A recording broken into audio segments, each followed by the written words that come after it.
All right, example 2. Again, we're still solving trigonomic equations, except for the fact that this ratio does not work out nicely as a nice fraction, so you actually cannot use your special triangles for this. Okay, but the process is still the same. So we're going to take cos of theta is equal to 0.6753. This is the ratio that relates to cos of theta. We're going to look in front of the ratio. In this case, the ratio is positive. And I still want to get my reference angle to begin with. So I'm going to get my reference angle, but I need to use my calculator to do that. So using my calculator, to get an angle, I'm going to make sure my mode is in degree. I'm going to press second cos of that ratio, 0.6753. And this will spit out a reference angle. So my reference angle, and it says to the nearest tenth of a degree, so I'm going to round this to 47.5 degrees.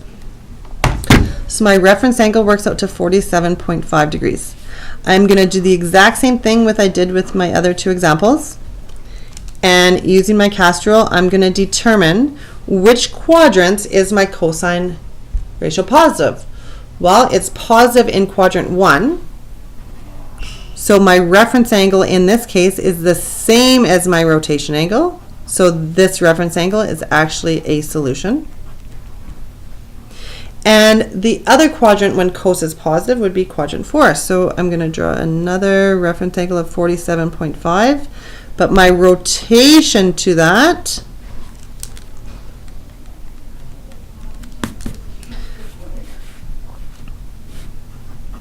should be 360 minus 47.5. And I get an angle of 312.5 degrees. So my solutions for this equation would be 47.5 degrees and 312 degrees, 12.5. And that's how you'd find the ratio, your angles, if it's not, doesn't work out on your special triangles. All right, so let's try this next one. Sine of theta is equal to negative 0.8090.